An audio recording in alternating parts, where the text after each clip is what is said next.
One popular feature for people using Pressbooks, especially for educational publishing, is to turn on Hypothesis, a free and open source social annotation tool.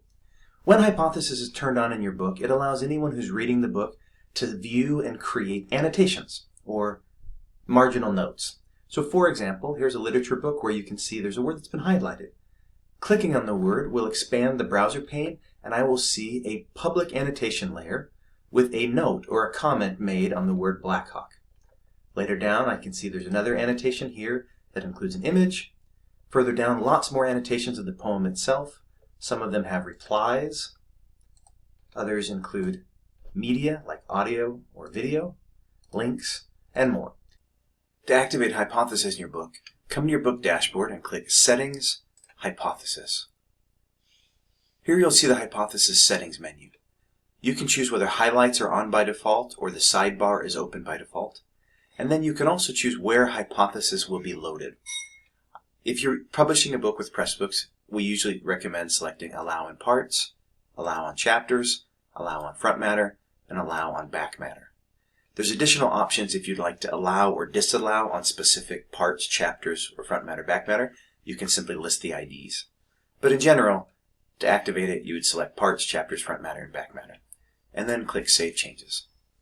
Once Hypothesis is activated in your book, you can make annotations simply by selecting some content and clicking the Annotate button.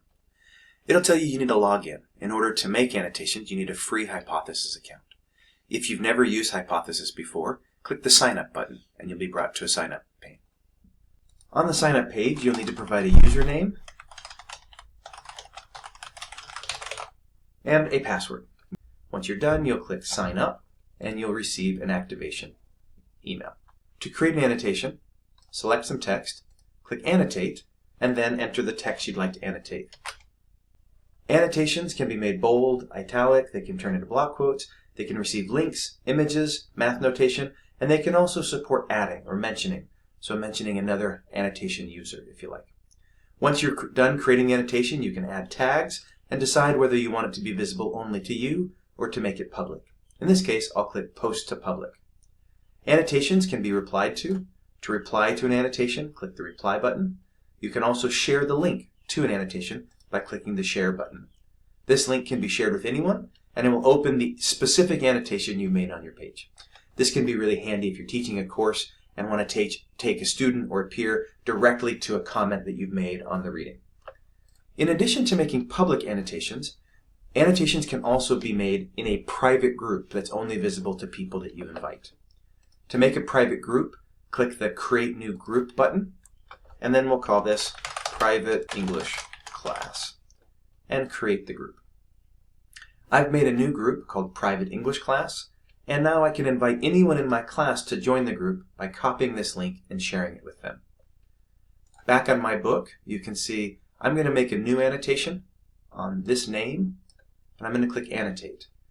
You'll notice I'm still in the public layer, but if I'd like, I can now switch it to the Private English Class. I'm now in the Private English Class, and you can see there are no existing annotations anymore on this layer, but I'm going to make a new one. So I've made a new annotation, and I will post it to Private English Class.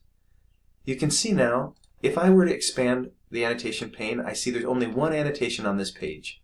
It's Major Stephen Harriman. That's the only annotation in the private layer. If I switch back to public, you'll also see there's one annotation. It's Horace Greeley. It's a different annotation. This is showing how you can have many different layers of annotation on the same document. Some public, some in private groups, etc. So that's an introduction to how you can begin to turn Hypothesis on and start to do social annotation.